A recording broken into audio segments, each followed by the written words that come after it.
Welcome to our disaster training. Today we're going to be talking with Megan Olson, and Megan is the Safe from Harm Coordinator, and we're going to talk about safe from harm issues specifically relating to disaster services. So Megan, I wanted to start talking with you first about the whole element of vulnerable people, okay? And we talk about little vulnerable people and big vulnerable people, right? You know, the older ones and the younger ones. And so I wanted to kind of, what if you were going to kind of talk about this as far as what makes somebody vulnerable and how do you usually define that? Sure. Well, the easiest definition for children is a minor, so anyone under 18. That's a very clear-cut definition of vulnerable person. In the realm of adults, though, it gets a little bit sticky. Generally, the nutshell definition I would say is that it's someone who's incapacitated in a way that they can't prevent abuse from happening. This could be some kind of mental or physical limitation. It could be someone who is relapsed and is abusing substances at the time of the event, whether it's abuse or injury that has occurred. It could also be someone in a crisis situation, and that would be very applicable to the emergency disaster services scene. Yeah, we had a big discussion in the National VOAD circles from the Emotional and Spiritual Care Committee, and the question, we were talking about vulnerable populations in times of disaster, and you know, somebody said, well, who's not vulnerable?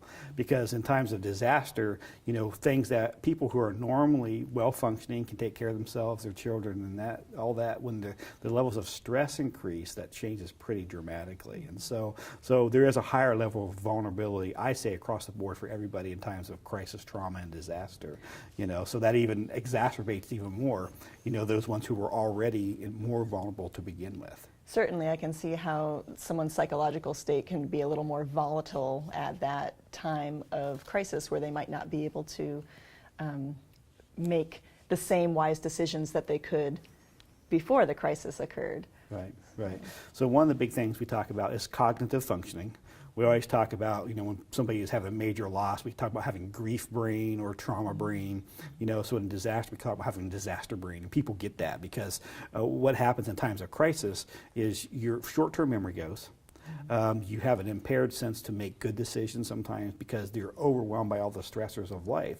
And so basically your brain doesn't work the same as it normally does when you're under extreme stress, like in times of disaster. The other thing that makes people more vulnerable in times of disaster is the systems that usually are in place to protect are diminished. So what happens, people are so distracted because all of a sudden they've lost their house or they've lost their car, their neighbors who would normally watch out for their kids or their Aunt Betsy or, you know, their child, they are busy taking care of themselves. You know, so that support system is usually diminished. Other things like schools and churches who usually have systems of care, they're survivors as well. So that increases that level of vulnerability.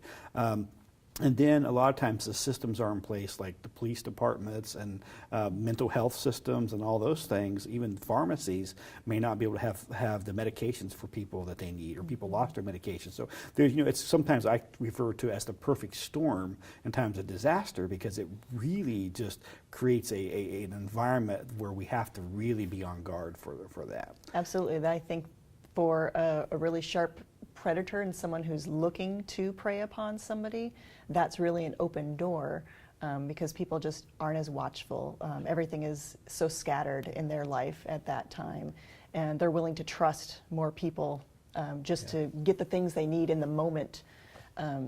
So certainly we do have to put protective measures in place. Yeah.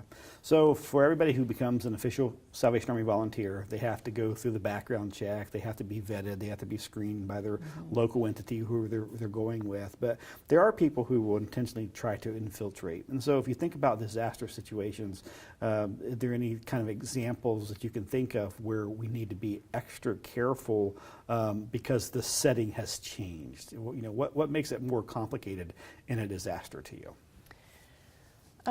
A few things. I guess provided the screening process has been completed, we obviously have a certain level of trust with the people volunteering with us. If they're our volunteers, Salvation Army volunteers, we have control of that process. We know who's there. Partner agencies can be a little bit tricky sometimes. We do want to just keep a watchful eye and overseeing whatever the scene is. when those agencies are involved, especially when you have someone who might be considered episodic and supposed to only be there for a day. We have had examples where someone who appeared to be an episodic volunteer stuck around and then started forming a relationship. And this was specifically in a shelter context, so you can see how potentially intimate relationships can happen pretty fast. People can get close. And that was crossing a boundary, and we definitely had to intervene and be more mindful that this person was only supposed to be there for a day. Why is it that they came back? Who is monitoring and whatnot? Because we really have no idea the level of screening or vetting that took place for that particular person. The disaster scene, so many different scenes. I mean, each disaster is unique, but there are so many contexts where the vulnerabilities are there. Shelter setting, of course, there's overnight, there's sleeping, there's changing, there's showering, there's bathing, all of that. Any context where children are present, and obviously shower, restroom, and all of that. Those are all the high-risk areas, just from your basic safe from harm training. In the place section, we talk about any place with running water, because there's usually, using of the restroom or changing of clothes, locker room context, and so forth. However, even in those more public disaster settings, pop-up tents, the intake settings, and so forth, there's still a certain level of vulnerability. Even though it's a little bit more public eye, we have parents trying to get their basic needs met and trying to get things more organized in their life because of the crisis and because of the disaster, not kind of knowing what to do with their kids at the time, and it just becomes, again, very scattered and disorganized. So we kind of have to have a system to oversee that and just be very mindful and supportive of those parents, but also just keeping safety paramount. Okay. So we talk about protecting vulnerable individuals, children and adults, but what about protecting ourselves and our reputation from false accusation? Can you talk about that? Because sometimes that has happened as well. Absolutely, absolutely. And that's where the Safe from Harm guidelines for work with children, youth, and vulnerable adults come into play. And that's where, from your basic Safe from Harm training, we talk a lot about lines of sight and earshot as far as supervision are concerned. So if you think about the two-adult rule, if we were ever in a context where we would need to help somebody, a survivor of a disaster, we want to try to stick to that two-adult rule as much as possible, especially if there's a minor involved. Sometimes, given the context of the disaster, some of that stuff isn't totally feasible. We want to then stay in lines of sight, stay in public, stay in lines of sight of other volunteers, of other supervisors as well, and just work in full transparency. If you have to help a survivor with something, then that's outside of the normal things that are being asked of EDS, then talk to your supervisor about it at the time and be transparent. Let other people know exactly what you're doing and where you're going and how you're serving the person and what that's looking like. Okay, so we talked about this, you have the 6 Ps, and to talk about the place, I think one thing I want to talk about that's uniquely different with a disaster is you have to work with what you've got. Mm-hmm. And that's what's challenging. You never know what you're going to get when you're there. Right. Because it's like the best that we can do is either people sleep outside, or in their cars, or you have this big room and everybody's going to sleep in it, But there are always things that we can do. And I think what you're talking about, to be care of that line of sight and the two-person adult, going back to those basics, I think that helps to protect, I think one of the things we found at a shelter one time is we had all the security at the front, we were making sure everybody was screened, all that stuff, but then the people were coming in and out of the back who were workers, and nobody was guarding the back door, and people were just walking in and out of the shelters. So, we found even like the emergency responders were coming in and out of there, and so the back door was just totally wide open. I think things like that we often don't think about. The other thing, as far as the visibility, like let's say you have, we like to have the doors that have the windows in them and those type of stuff. What would if you're setting up a shelter and you do only have one men's and one women's bathroom, what would your suggestion be to the supervisors of how could they manage that? How do they protect in that type of environment? Mm-hmm.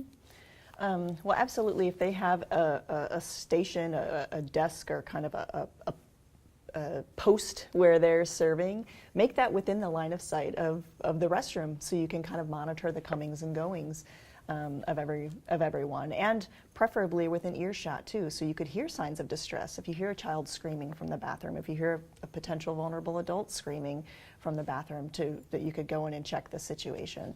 So just really mapping out, taking that few minutes is all it really takes to really survey the scene and map things out in your head. What would be the most ideal line of sight and post and potentially earshot, and trying to think about the plan A and plan B too. What happens when people need to kind of change shifts, or when you get pulled away?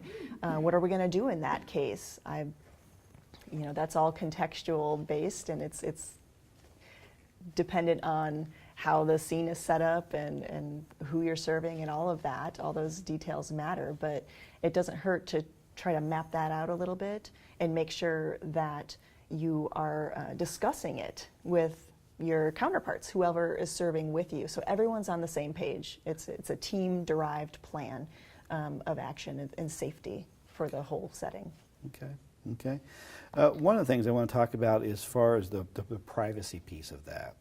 So one thing that happens in disasters is people get disconnected from each other. So there's a huge concern. And so a lot of times what we do is trying to connect people back with their loved ones. We've had a couple situations, though, where a woman has been in a domestic violence situation and maybe comes to the shelter, and then her ex or her boyfriend or whoever it is comes trying to find her, and so a lot of times our people have not thought about that. And so we had a couple situations where it was really dicey because we really couldn't let them know that. So what do you do in that situation? Those types are a little bit, so the privacy piece can be really challenging sometimes. Absolutely. Well, we do have the privacy policy that we have to adhere to, so we don't generally let anyone walking up to the front desk or whatnot know who's being sheltered at our shelter. We don't just freely give out that kind of information. So, the best that we could do in that situation, should somebody be asking for her, if we happen to know if she's there and can speak with her, at a different time. Obviously, if somebody's walking away from the desk to go find her, then that tips the person off right away that she's there. We don't necessarily want to do that, but perhaps at a later time, after telling the person we don't disclose who we're serving at this location, once they go away at the later time, they could inform the woman who was coming to find her, who they thought was coming to find her. And she can hopefully then secure some protection, some additional protective measures for herself. But it is very tricky sometimes, in depending on the location, the place, some of those pop-up shelters, things that are happening in tents and whatnot, to keep things private. But we want to do that as much as possible. And I'm going to insert here too a little word about social media, because that becomes a big issue, and I can see everybody wants that warm, fuzzy feeling serving as a volunteer in an EDS scene, and wants that kind of mark of pride to say, I was there and I helped people, and they want to document that through photos and whatnot. Well, we have to respect the privacy of the survivors, and it's really not within our policy to be taking photos left and right with the survivors, posting them on your personal social media pages and so forth, to kind of glorify the fact that you were helping out at a disaster scene or whatnot. We really want to respect their integrity. They're going through a lot as survivors, and frankly, like I said, it's just not in our policy. It's a violation of policy for our personnel to be doing that. Yeah. The other thing is, probably the biggest mistake that I find people make is they forget where they're at. And so it's in the evening, everybody goes out to the restaurant and they're sitting there talking and they're, kind of talking about their day, and they don't realize that people all around them can hear. So they have to be very careful, because there's some things you process as a team, is what can we do, how can we help this person? But I really always challenge my groups, be very careful with what you're saying, because especially in small towns, small communities, they know exactly who you're talking about. Yeah, I imagine. So that's a big deal with confidentiality and privacy. The other thing is it is very challenging for people because there is a lack of privacy. It's hard to be alone, and so that's one of the things is help your disaster workers and your people to figure out how they can do that. One of the things we did, we set up these little like Sam's Club type of 10 by 10 type of tents, around, so people could just kind of go in those areas, with their kids and have some alone time, within the bigger shelter or that area, because it is very, very, very challenging. Or you can schedule some time in a room with just your family. But yeah, it is really hard in disasters because the whole infrastructure just totally gets messed up and destroyed in many situations. The other thing I wanted to talk to, what you mentioned before, was about the brand. Is people tend to trust the Salvation Army because we've been around for a long time. We are a church, we're a helping organization, and so when people do see that shirt, that badge, they expect that will be a safe person. And this is one of the things that I talk about a lot, because I have had people walk up, total complete strangers, and like hand me their kid and that type of stuff. They just trust the Salvation Army. Absolutely. And so that's why it's so critical that we do make sure the people that we have are safe people, and we have to watch out for that on the scene. And I tell people all the time, if you see something that concerns you, talk to your supervisor regarding even another coworker. So absolutely. I would just say never be afraid to question somebody. I mean, we have our processes in place. EDS personnel should have their badges on them somewhere, whether you can see them or not. You can ask for that badge and see if they have one. And don't be afraid to ask anyone, casually, what they're doing there, who they are, and in what capacity are they serving. We adhere to that same rule at, for example, our overnight camps. They see somebody wandering around the camp, they stop and ask, hey, may I help you, please? Don't be afraid to do that. That's all in line with our procedures, and ultimately it's all in line with our mission. We want to serve people the best way that we can, and that includes keeping them safe. Safety is a human need, and that's part of the mission statement itself. Yeah. Let's talk about the relationship piece of that, because we talk about it in the regular safe from harm, but I think in disasters that's even kind of an exacerbated situation, is when you have people who are in a state of trauma and you meet them and they feel very connected and bonded with you. And sometimes our people do have ongoing contact with them, basically our emotional and spiritual care teams. So what's some guidelines with that? We talk about the whole position of power, we talk about gifts, we talk about inappropriate relationships. Can you talk about that a little bit in the context of what you've observed? Yeah, so just really setting those relational boundaries for yourself is so important when you're serving survivors, and even working alongside of other personnel, I would add as well. Know your purpose and know why you're there, and stick to it. I mean, I think that's really just the most important thing. Stick to the mission. I know it may give those warm fuzzies, it may give that feeling of satisfaction of serving, but and create that bonding experience, but just remember and stay focused on the mission. So some of the boundaries that would be appropriate would be, not exchanging numbers, not, drawing those even social media sites. You're not going to suddenly friend all the survivors you meet on their social media page or whatnot.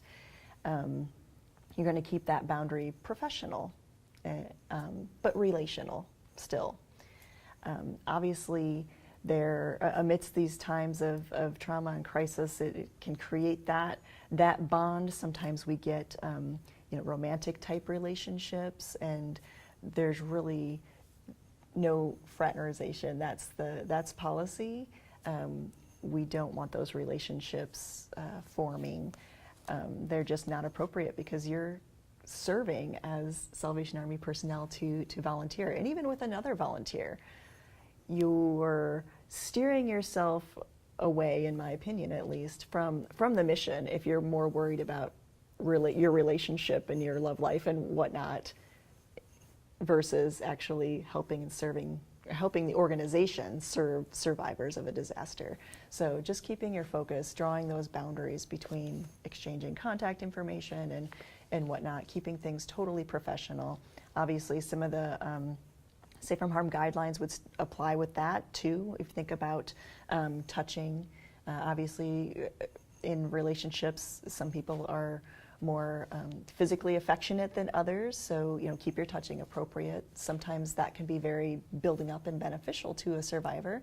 It might just be a nice touch on the shoulder, though. Keep it above the belt, keep it within appropriate boundaries. Right, and some of that's very cultural, and what would be appropriate in one culture may not be appropriate in another culture. Especially between sexes, those type of things too. One of the things that we do know psychologically, when people are in a state of crisis, physical touch can be grounding. But there's appropriate, like you said, a hand on the shoulder. Or sometimes, like in some cultures, religious-wise, they will hold hands and pray. Usually it's more of in a group setting, but we ideally have our people in public settings and together as teams. So it'd be like two people going out into a neighborhood, those type of things. One of the things that I find is we often call it the trauma bond. And a lot of times in disasters, you feel a close connection with somebody who you've had a shared experience with, whether that's a survivor or especially with disaster workers. And so what I tell people, it's not only important for you to watch how you're conducting yourself with a survivor, and we talk about the imbalance of power. I think it's really important to talk about in disaster. When you hold the food, when you hold the water, when you hold whatever it is, the supplies that they need or the funds, there is an imbalance of power. And so you have to be very, very careful with that. It's people are looking up to you, and they may even place you on a pedestal that you don't deserve, but you have to be really extremely careful with that. One of the things is we have to really watch carefully too, as far as the volunteers together or the staff, because they're away from their homes, they're in this really surreal environment, and they too need connections relationally. And so a lot of times that can be, you have to really watch with that, because you can form a relational connection and develop some deep intimacy on team with somebody that may go beyond what's appropriate with that. So always guarding my teams and shifting them around to be with different partners and that type of stuff as well. So when the basic Safe from Harm training, we talk about supervision, and the easiest thing to talk about supervision is watching children or watching the vulnerable people in our care. But we often forget about that general supervision amongst personnel keeping an eye on other personnel and keeping each other accountable and in check to making sure we're doing what we're there for. We're serving how we're supposed to be serving, and that would include watching out for those inappropriate relationships or like boundary violations within relationships. So it's also important on the scene of a disaster that we're just kind of keeping a general monitoring of what our personnel are up to and whatnot. And I know you'd mentioned too that EDS also tries to assist with making those connections, encouraging people like, have you called home lately or whatnot? And I think that's a great compliment to this to help counteract and prevent some of those boundaries violations from happening. Right, that is important because a lot of times, because when you are your way and you have a high level of stress and you don't know who you can talk to, and so there is a natural intimacy that forms, but that's fine to have intimate relationships that are appropriate. I mean, there is a natural bond that forms in teams, and we really encourage that. But it should be team-wise, not just kind of individual one-on-one things too. I want to talk also about gifts, because we talk about that in the regular Safe from Harm, but in a disaster, we constantly are giving things away to people, right? And we get toys for kids, we get lots of stuff. And so talk about that and how some guidelines you would say and how to handle that with families and children. Sure.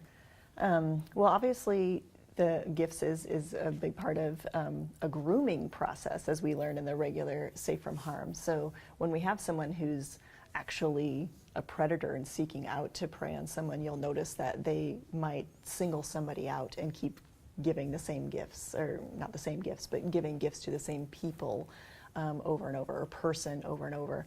And that's especially needing to be watched with children. They don't realize what's going on, obviously, but at the same time, a person in a vulnerable state, such as one in a crisis or in trauma, might not realize what's going on either. And someone who has control of the gifts, just as you were saying, I mean, it's easy to misuse that power and control, and gifts can be a way to coerce someone, and that's really something that we need to, again, have a clear boundary on. We're not just going to give gifts to one family. I don't care if you're developing a special yet appropriate bond with a certain family of survivors or whatnot. We're going to serve everyone, and we're not going to single people out. Those are just all protective measures to make us, in the public eye, we want to be above reproach. We don't want it to look or appear as we're favoring someone. And as a protective measure for yourself, you don't want to appear like that either, because we know those are marks, or potential marks of a predator. So who would want that? Yeah. Anyway, so. One of the things I've also challenged people too is a lot of times people do have needs, and kids have needs and all that type of stuff. Instead of giving that gift to the child, and being the hero, why not pull the parent aside and say, hey, I saw your kid looking at this baby doll or this truck. Would you like to give this to them? Mm-hmm. I mean, parents, I find, are already feeling bad that they can't take care of their kids, and they don't have money, they don't have stuff, and so they all often feel inferior or feel like a failure. Especially a lot of times are men. It's like they feel like they have to do that. In some cultures, that's very, very difficult for them to ask for help. And that's one thing about with disasters. Disasters don't hit just people who are economically challenged. It hits rich people too, and so people who aren't used to asking for help as well, and they don't know how to work the system, but they're used to giving, and also they have to receive, and it's very, very difficult for them. And so that's what I've challenged people to do is, hey, give it, see if the parents say, hey, is there something you'd like to pick out for your child? That's excellent. And that will often change that, but it's not that we don't think about that, but it's a very empowering move to be able to do that, and protective of yourself as well. Absolutely. So the other P is the last P is the procedures. So let's talk a little bit that in disaster services. In disaster services, we operate within the incident command structure. Mm-hmm. So on scene, the incident commander is the top person in charge, and then you will always fit under something. Most people will fit underneath the operations chief. And so the key point I want to remind the people is you always only report to one person. So let's say you're serving in a shelter, you would report that to the shelter coordinator. Or if you're on a canteen, you would report it to either the crew supervisor or the operations chief or the canteen crew. There's somebody who you directly report to. You should always make that report to that person. So my question to you, let's say somebody sees something out in the scene and they're concerned and they tell their supervisor who's busy or whatever, and they don't see anything happening to them. Then what should happen next at that lower level? What should they do? Well, if they've reported to the supervisor and they know that the supervisor is unable to act or is choosing not to act, either of those things, that's exactly the purpose we have the Safe from Harm reporting hotline and the whole reporting policy and system in place. So if they're able to call something into the hotline, then we will go through the protocol that's associated with that from the level of THQ and DHQ and the unit and everyone in between. And act upon that person's concern. Because that would be important, especially because there may be a circumstance where they're concerned about the person who's in charge of them. And so that gives that extra, that level of protection as well. So that's what we can do is, protecting on scene, but then there's that part from the top down we're working as well to help protect anybody who's vulnerable. Absolutely. They say it takes a village to raise a child. I think it takes a village to keep vulnerable people safe. Really, it's a team approach. In the Safe from Harm course, we discuss the concept of what's essentially transference and countertransference. Can you remark on that in the context of EDS? Okay, so we teach this a lot in the helping professions, basically for emotional and spiritual care. So transference is a naturally occurring kind of process that happens when a person is in need of help and they look to somebody who can help them. Right? They ascribe certain characteristics, certain qualities, certain personality things to somebody else because they think that they can help them through that time, whatever that is. And so this naturally happens in times of disaster, even more so because they feel lost, they feel scared, and so they look at them. That's why it's so important we have people who are safe because you have people who are even more vulnerable who are seeking them out. And so transference is that natural occurring process. Countertransference is not good though. Countertransference is when I as a helper look at the person who I'm trying to help to meet my emotional needs. And that's where it may start emotionally and then it could become sexual or whatever. But even an emotional stuff, that's the imbalance of power and an abuse, it sets up a prime example for abuse with that. I often tell people, we don't need to have another Messiah. We already have one. Jesus came and died for us. And so, but that whole piece of that is we call it the Messiah complex.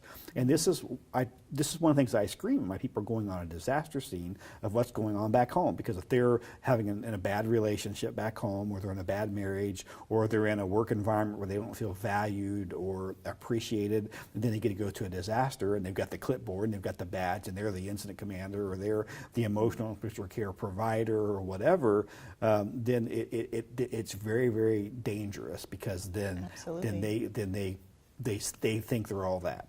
So I always tell people, it's natural. Let the people believe in you, but don't you believe their press. Don't believe you're all that, because that's when you get in trouble. Absolutely. I can see how that fits exactly with Safe from Harm.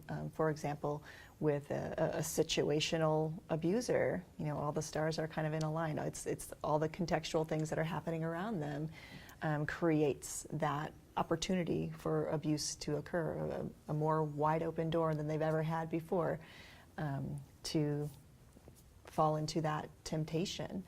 Right.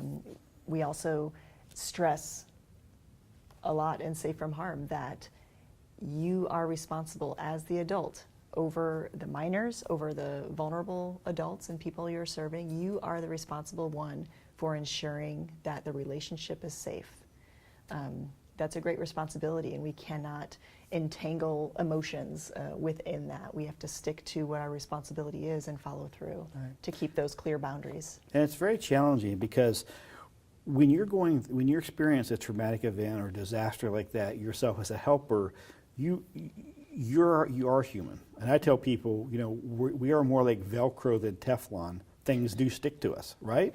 Sure. And so we do have emotions and we do have things that come up, and so that's why it's so important, I think, that we have a team and we're processing what happened every day, and you're finding, ask yourself this question. One thing that I find myself asking myself is, okay, who am I drawn to more and who am I kind of repelled away from? Because everybody triggers somebody in your life. This person may trigger a very negative emotion in you because this person looks like somebody who you had a conflict with in your life, or it may look like your dad who was scary and beat the crap out of you, and so all of a sudden it brings up these feelings and emotions in you, and if you're not aware of that, two things can happen. Either you can become overly involved and overly caregiving and care too much, and become too involved that way, or you can do the other and neglect. You can neglect that person. And so, that's why it's so important to have on a team and talk about what's going on inside of you. So your team leaders should be at the end of the day say, hey, what happened with you today? We have what we call the drop-it model. That's a daily processing thing that we do with people, and then we use it when they leave the scene. But there's some things that, hey, what happened to you today? What did you experience? What's sticking with you? What's the hardest thing that you experienced today? What's the best thing you experienced today? And I think just keeping in touch with what's going on inside of you is absolutely critical. Yeah, and really that's a safeguard as far as we've already spoke a little bit about supervising our own personnel and just keeping a watchful eye over each other and making sure we're maintaining clear boundaries. But making people express those things gives you the temperature, really, of what's going on and how close a person may or may not be to a boundaries violation or inching towards it. so we can nip those in the bud Yeah. and then not have to worry about a bigger incident or something later. So we want to thank you for being a Salvation Army volunteer. While we are interested in protecting the brand and the image of the Salvation Army, we are more concerned with making sure that we are actually fulfilling that, and we are actually keeping people safe, and we are protecting people who are vulnerable. So thank you again for all that you do.